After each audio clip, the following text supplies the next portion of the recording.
mayambu ahanba maktada Langkai Pukai Wari channel gi maikaidagi ikoknona khurumjari. Ngasisu channel asina phunga wari mcha ama mayamgidamak puduna lakjari. Wari asibu lanthokchakiba matamda soikiba lankiba yaurabasu mayamna ngakpigani. Adudi wari ase haujaragi. Thaina matam amada yamna pikpa khul amada nongmagi chingda uzaw yaluraga madudagi kaithelda fanglakpa sel kharaduna yamna wana imung puba ngamnaba hotnaba akanba kawu nupa ama lerami. Akanba fana wadunasu nongmata wai khuba hairamde. Akanba ngasi mahakna chingda uzaw yaluraga halakpagi lambida yamna fazaba sana machu oina tawba nongani tarambadagi khunduna purakli. Akanba asum nungdu khullaga lakpana mayum yauri. Aduga asumna magi nupi Nushibu kawrai. Akanbana Nushi ai halaene mapana amda tholokne. Nushi shu imungdagi taraduna tholai. Aduga asumna khumlai. Oh tare nupa ngasidi yamna ngalida. Akanbana itawsingdo ngasidi thaba ama chathokadaba lei hai. Aduge dum nganna laaba. Ado ngasine aina yum halakpada yamna fazaba sana machuga manaba nung anikak aina halakpagi lambida thengnarakpadagi khulai. Sese yengutu fazira. Akanba wase hairaga Nushida mana khulakpa nung anidu pirami. Nushishu nung adu lawraga munna yingli. Aduga asumna akanbada yinglaga hairai. Nushina is kari nung Nushibo sanaga chapmanai haiwane. Akanbana amana nanga thamjilo aduga amana aina parage nungse yam faze aidi isaga dum loinaraga chaladabani nangsu chatlo lao wabane yadre ai ngak to pothage asumna namit asimasu hokre nongma namit ama akanmana chingna uzaw yaluraga halakpada man lakliba lambi adu nakalda yamna pikpa saji macha ama langda thuduna lairibadu ure. Saji adusu akanba ubada akanbada yamna wana yinglaklaga asumna hairai. Ahibo mukta kanbiyo. Ahibo mukta thadokbiyo. Akanba saji adugi matawdu yamna nungairaktre. Mahak prap changsinduna saji adubu langdagi lauthokpiduna thadokpire. Saji adu akanbana mabu thadokpibadu haraubana magi mamai edu tawraga akanbada fet hairakli. Akanbasu saji adubu tapna nanbiri. Asumna akanba saji aduga ngahek sanaramlaga saji adu mafam aduda tharamlaga mayum tamna lakpa hore. Akanbana ngasi kalliba saji asi taibang miyoibana onkibani. Taibang miyoiba asi atay kana natte Thoinu ni.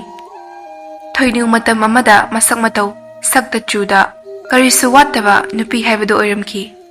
Adubu mahakna mahakki phazaba aduna maram oiraga yamna napal kaki. Mahakki phazaraba saktam aduda taibang miyoibadi lairaduna layam singna fawba ngawnaki. Mahakpu fangnaba hotnabada taibang miyoibaga layam singduga akanba lan fawba soknaki. Madudagi mahakpu fangba ngamlaktrabada makhoi singduna sauraga mahakpu ngasi fawba saji onduna lehalibani. Adubu Thoinu mahakki haizaba mahina maraktadi kanagumba amagi saklonda lawba ngami. Thoinu adusu akanmana chakhraba matung asumna matomda haizari. Asak yamna pukchal chawba minungsi leiba. Ai magi matung illaga chatlage. Mahana soidana ngamgani. Ai apamase. Thoinu du wasi hairaga akanbagi matung inaragli. Akanbadi karishu khanda adumak mayum tamna chatli. Akanba asum lakpana mayum yauri. Mahak ngasidi mayum yaurakpada masadu yamna choktharami. Akanba magi mayumgi mangol macha aduda fazana makhongadu sangna tingthoklaga famlaga asumna magi nupi Nushibu kawrakli. Nushi ai halae is asidi karino hakchangsi yam sonthaida. Asumna akanbana leiringaida Nushishu akanbana kawkhibadu taraduna thoklai. Aduga asumna hairai. Is kaino tawbiribadubo imungna changlaga fazana pothaba yadabro. Akanbana wabane yadre aduna shidehekda potharabani. Nushina adubu haiba. Akanbana as kanadeshe ishingkida putharo. Nushi akanbagi wahaida imungda prap changsingraga ising lauthokluраga pirami akanbasu ising thaklaba matungda asumna hairi ngasidi dawga yamna yai usingdo iring thogi shagol lanmi kharana laaga loine hek purga chakre nushina aisho ina sajaba fanek maikhaida loine mamangi iche tharodo mahalak loine pukhre is ngasigi dawsidi somdena kamdauri thoinu asum akanmana chitkiba lambidu tungina duna lakpana akanmagi mayum yorakle mahakna akanba amadi nushi makhoi ani tawnaribadu lamna uba fanglami thoinu akanba amadi nushi makhoi ani na ukhiba tare khanmadagi marum amada leishinduna loina yengli aduga machinasu asumna soli as nupi thibana paoira male adu orashu mahakaktana ai matam kuina dagi ngairaklibase fakhanba ngamgani ai tanja ma yengdaba yadre asumna matam khara haukhre thoinudi ayamba matamda matau karamna akanbaga nakshinagani haiduna tanja ngairaga leirami adubu nongma numit amadi thoinuna wana ngaiduna lakliba tanja adu fangle akanba ayuk yamna nganna magi singjang adu pairaga chingna uzaw yanma chatnaba haiduna thoglakli nushishu akanba bu thindorakli nushi akanmana chatkrabada imungda tapna changlakli adubu mahakna hek imungda changlakpaga thongzinda kanagumba amana kanna kaurakpagi makhol tarakli yumsibu mi leibro kana kana leige nushi makhol aduda mapanda thorakli adubu mahakna tholakpada thoinudu yamna thina soklaga leirami nushi pakhatna thoinugi manakta changselli aduga thoinubu sambiraga imungda pushilakli nushi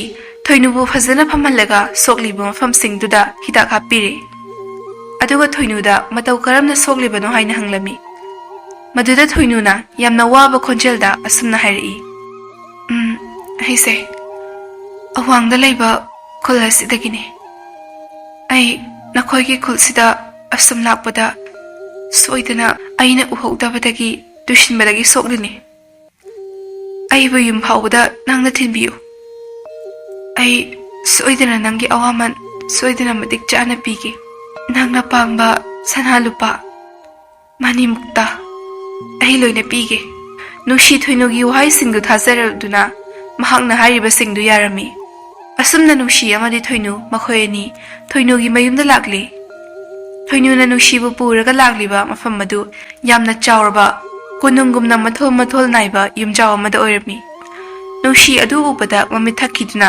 thoinu bu samlamba khutu thadoklamnaga yum adugi manungna changlakli yum adu yengbada yamna fazari yum adugi manungda leiba pochei khudingmak mafam chana chana leiba uri aduga khudhaiba kayana yekpa fazaraba lai kayasu yum asigi manungda thetpa uri adubu nushina uriba singdu khanghaudana mangkhraga mafam adu yengbada yamna kiba surungamo olaki nushi madu ubada yamna ngakre thoinudi nushigi mataw aduda yamna hauna nokli aduga ashumna nusida hairai ehuroko aidi chatle nangi nupagi manakta aigi apamba phangnaba asumna nushibu thoinuna mafam aduda makhong makhut punsillaga phajinduna thamnamle aduga thoinu nushigi saklon lawraga akanba halakpa ngaiduna leikhre akanba sunga hak lerga halakle aduga hanagi matawgum magi nupi nushibu koroi thoinu hanadagi nushi saraga akanba bungaiduna leirambana patlangna thoklaklaga asumna nushigi khonjelda khumlai haw kai haige kaino ngasidi yamna ngana halai shibo akanba ingangangna nushideng lai aduga asumna khumai kaino ne nupia aidi nungtigi matamashida halakliba natro kaino nang mungawrbo thoinu akanmagi paukhumda asumna wakhal khalai as ai shishu sinatradi haninga leitabanina kitangaida asumna numit nini muk haukhre adubu thoinudi ayamba matamda masangamdi suningdabana famungda hiplaga tumduna leirami akanbasu haifeti thoinugi matawda chingnarabasu karisu khanda imungi thaba inkhang pumba mana loina tawri akanba cha insang thongba loiraga thoinugi manakta changlai aduga asumna hairai nupi nangmu nasado khara nungaitribo thoinu masado yamna ngamdaba sasinaraga kokse am chi akanmana Fare fare adudi pothajaro. Aishu chingda chatlage nang fajana potharaga lermuko. Thoinu tapna mangak tunum lai. Hoi haibagi matawgum. Akan masu asamna thoinu da chatlage hairamlaga mapala thoglai. Aduga asam lakpa hore. Adubu mahakna lakpada magi mamangda nushina fibam kaina chalaklibadu ure. Akan mamadu ubada pakatna nushigi manakta chansili. Aduga asam na hairi. Akan mana kaino tawniba fibam shibo. Nang bahuzikta famungna sangam de haidana hipobu natro. Nushidi akan magi wahangda asam na kaplaga paukum pirei. Yumda lehorido. Ay nati. Ay nangi aseng manushidi. Tu. Nang nanongma. Ay ngona piki badungdo. Sina. Ay ikot kong na pulam matawri singdo. Kaklaga. Ay mafamasa yung na machela ini. Nung siwahay shingdo haraga. Akan madatokriba tawdog pumba tamlami. Asam na makoy ni na layingay tanja sida. Thoinu kangawdana makoy magda leplare. Aduga nongma akan mananushida pikiba nung aduga chapmana ba nung ama paraga asam na harai. Ay ni. Nangi aseng manushidi. Mahanate. Mahadi kanano kangdi. He. Nupi. Nang kanano. Aduga kayi ay kinapasida nang na ini haizalaga pao kaya matamniba. Akan manushi amadi Thoinu makoy nigi matawda karambana asengba magi nupi nushino haibasi kang magamsilaktre. Mahak nushida amug yeng Thoinu da amug yeng tawduna layri. Adubu mahak na adum layri ngayda Thoinu na yamna sauna manakta changsilaga nushibu kupak na thaki. Akan machangsilaga Thoinu bu jingthorei. Aduga asum na harai. Lao, nakoy nimag mahangda uriba umang asida changlaga layu. Aduga nakoy ni na jangkraba kanda nupa ahum mathang changlakani. Nakoy ni tung onduna dumag laygadabani.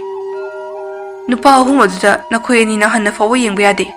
Changlakliba nupa ahum adugi manungdagi nakoy ni na sukyeng yengdana aibu khanba ngambado aigi nushini. Asum na akan mana haibagi matung inna Thoinu amadi nushi umang adugi manungda jangkri. Aduga tung onlaga leptuna laikre. Makoy ni na adum na hek laikhibaga umang aduda nupa ani changminarakli. Thoinu nupa ani duna changlakpada nushi khatang tanaba mawongda asum na hairi. Asidi nate. Mathang lapudu shoidana oiramgani. Nushi kari sukhumde mahak tumina adum leplaga lairi. Asum na among ngahak layraga nupa ama muk changlakli. Thoinu mi ama changlakpagi sahum fangbada fatlangna onthoraklaga asum na hairi. Mane, nang aigi nupa akan mane. Adubu Thoinu na asum na haikraba matungdadi changlakliba nupa adu akan mo oiramdre. Thoinu sauna nupa adubu yengli. Akan mamakhoy ni layriba mafam adugi marum amadagi thoklakli. Aduga tapna nushi manakta changsilli. Akan mana. Mane, aigi nushi. Nang nate. Nang kanano. Thoinu tawrakliba singdu mahak sauning mana may haukre. Mahak sauna akan mamadi nushi. Makhoy nibu mahak kilefam surung aduda mitrang tawraga purakli. Aduga akan mamadi nushi. Makhoy nibu thawri tawraga punsinduna thamle. Akan masauna Thoinu da asum na hairi. Nang kanano. Kay ekhoy faziliba. Thado. Thoinu tapna noklaga asum na hairi. Ahise. Thoinu ne Thoinu. Hihi. Ahina na khoy bu farise. Atay na tiye. Akan ba. Ay nang na nushiriba sumayna. Aygonda shu nusibyo. Ay su nang na nusiba sumayna nusibirabadi. Ay na khoy gumna amok hana taibang miyon mangamdoyni.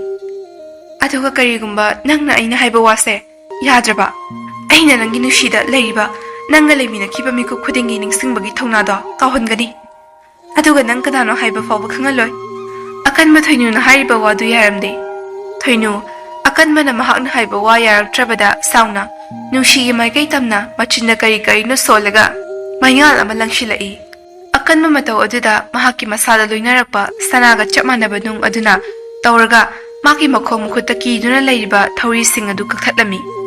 Aduga yamna thuna nushigi mamangda lepsinkre.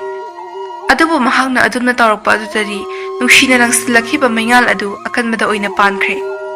Akanma ngahakti mamitu chena uisinduna lay. Aduga akoibadu tapna yenglai. Akanma ingak-ngakna nushida yenglaga asumna harai. Nushi, kaino? Ibanidi mafamshida kamaina. Nushina, kashi tawde. Lao, chalase. Thoinu makhoy nigi matawda mahakna tawribasi karino khana tumina wakhal amada tawduna layri. Ayna tawrise kaino. Ayna tawrise lale. Sumayna namdana ay nushiba fangloi. ꯑꯗꯨꯒ ꯀꯔꯤꯒꯨꯝꯕ ꯑꯩꯅ ꯑꯁꯦꯡꯕ ꯅꯨꯡꯁꯤꯕ ꯐꯪꯗ꯭ꯔꯕꯗꯤ ꯑꯩꯗꯤ ꯑꯃꯨꯛ ꯍꯟꯅ ꯇꯥꯏꯕꯪ ꯃꯤ ꯑꯣꯜꯂꯛꯈꯤꯗ꯭ꯔꯥ? ꯑꯗꯨꯕꯨ ꯑꯩꯅ ꯇꯧꯔꯤꯁꯤꯗꯤ ꯂꯥꯜꯂꯦ. ꯑꯀꯟꯕꯗꯤ ꯅꯨꯡꯁꯤꯒꯤꯅꯤ. ꯅꯨꯡꯁꯤ ꯈꯛꯇꯒꯤ. ꯑꯩꯒꯤ ꯅꯠꯇꯦ. ꯑꯁꯨꯝꯅ ꯊꯣꯏꯅꯨ ꯃꯥꯅ ꯇꯧꯔꯤꯕꯗꯨ ꯂꯥꯜꯂꯦ ꯈꯪꯖꯔꯛꯇꯨꯅ ꯃꯥꯒꯤ ꯑꯁꯦꯡꯕ ꯁꯛꯂꯣꯟ ꯁꯖꯤ ꯑꯗꯨ ꯑꯣꯜꯂꯛꯂꯦ. ꯑꯀꯟꯕ ꯑꯃꯗꯤ ꯅꯨꯡꯁꯤꯗꯤ ꯃꯗꯨ ꯎꯕꯗ ꯉꯛꯄꯅ ꯂꯣꯏꯈ꯭ꯔꯦ. ꯊꯣꯏꯅꯨ ꯇꯞꯅ ꯑꯀꯟꯕ ꯑꯃꯗꯤ ꯅꯨꯡꯁꯤ ꯃꯈꯣꯏ ꯑꯅꯤꯅ ꯂꯩꯔꯤꯕ ꯑꯗꯣꯝꯗ ꯂꯥꯛꯂꯒ ꯃꯍꯥꯛꯅ ꯇꯧꯔꯤꯕꯁꯤꯡꯗꯨ ꯂꯥꯜꯂꯦ. ꯃꯍꯥꯛꯄꯨ ꯑꯃꯨꯛꯇ ꯉꯥꯛꯄꯤꯌꯨ ꯍꯥꯏꯅ ꯍꯥꯏꯖꯔꯝꯃꯤ. ꯑꯗꯨꯒ ꯃꯍꯥꯛꯅ ꯃꯇꯧ ꯀꯔꯝꯅ ꯁꯖꯤ ꯑꯣꯟꯗꯨꯅ ꯂꯩꯈ꯭ꯔꯤꯕꯅꯣ ꯍꯥꯏꯕ ꯋꯥꯔꯤ ꯄꯨꯝꯕ ꯂꯤꯔꯝꯃꯤ. ꯑꯀꯟꯕ ꯑꯃꯗꯤ ꯅꯨꯡꯁꯤ ꯊꯣꯏꯅꯨꯒꯤ ꯋꯥꯗꯨ ꯇꯥꯕꯗ ꯌꯥꯝꯅ ꯅꯨꯡꯉꯥꯏꯔꯝꯗꯦ. ꯊꯣꯏꯅꯨ ꯃꯈꯣꯏ ꯑꯅꯤꯕꯨ ꯑꯗꯨꯝ ꯌꯦꯡꯂꯒ ꯑꯁꯨꯝꯅ ꯃꯈꯥ ꯇꯥꯔꯛꯏ.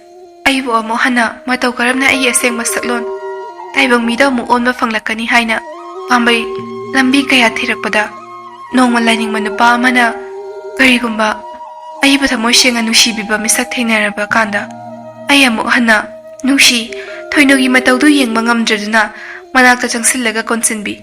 ꯊꯣꯏꯅꯨꯗꯤ ꯄꯦꯟꯅ ꯀꯞꯊꯣꯔꯛꯂꯦ. ꯑꯗꯨꯕꯨ ꯊꯣꯏꯅꯨ ꯑꯗꯨꯝꯅ ꯀꯞꯄꯒꯤ ꯃꯄꯤ ꯑꯗꯨꯅ ꯅꯨꯡꯁꯤꯒꯤ ꯈꯨꯠꯇ ꯍꯦꯛ ꯇꯥꯕꯗꯒꯤ ꯈꯪꯍꯧꯗꯅ ꯊꯣꯏꯅꯨꯒꯤ ꯃꯁꯥ ꯄꯨꯝꯕ ꯌꯥꯝꯅ ꯉꯥꯟꯕ ꯃꯩꯉꯥꯜ ꯑꯃ ꯉꯥꯜꯂꯛꯏ. ꯑꯀꯟꯕ ꯑꯃꯗꯤ ꯅꯨꯡꯁꯤ ꯌꯥꯝꯅ ꯉꯛꯅ ꯌꯦꯡꯗꯨꯅ ꯂꯩꯔꯤ. ꯑꯗꯨꯕꯨ ꯑꯉꯛꯄꯅꯤ. ꯊꯣꯏꯅꯨꯗꯨ ꯑꯗꯨꯝꯅ ꯇꯧꯔꯛꯄꯗꯒꯤ ꯃꯍꯥꯛꯀꯤ ꯑꯁꯦꯡꯕ ꯁꯛꯇꯝ ꯇꯥꯏꯕꯪ ꯃꯤ ꯑꯣꯏꯅ ꯑꯣꯜꯂꯦ. ꯊꯣꯏꯅꯨ ꯍꯔꯥꯎꯕꯅ ꯃꯁꯥꯗꯨ ꯌꯥꯗ꯭ꯔꯦ. ꯑꯁꯨꯝꯅ ꯊꯣꯏꯅꯨ ꯅꯨꯡꯁꯤꯒꯤ ꯄꯨꯛꯆꯦꯜ ꯆꯥꯎꯕ ꯃꯤꯅꯨꯡꯁꯤ ꯂꯩꯕ ꯑꯗꯨꯅ ꯑꯃꯨꯛ ꯍꯟꯅ ꯇꯥꯏꯕꯪ ꯃꯤ ꯑꯣꯜꯍꯟꯗꯨꯅ ꯑꯀꯟꯕ ꯑꯃꯗꯤ ꯅꯨꯡꯁꯤ ꯃꯈꯣꯏ ꯑꯅꯤꯒ ꯇꯧꯔꯒ ꯄꯨꯟꯅ ꯂꯩꯃꯤꯟꯅꯗꯨꯅ ꯌꯥꯝꯅ ꯅꯨꯡꯉꯥꯏꯅ ꯄꯥꯟꯈꯤꯔꯝꯃꯤ. ꯋꯥꯔꯤ ꯑꯁꯤ ꯃꯇꯥꯡ ꯑꯁꯤꯗ ꯂꯣꯏꯁꯤꯟꯖꯔꯤ. ꯃꯊꯪꯒꯤ ꯋꯥꯔꯤꯗ ꯃꯌꯥꯝ ꯄꯨꯟꯅ ꯑꯃꯨꯛ ꯊꯦꯡꯅꯔꯁꯤ.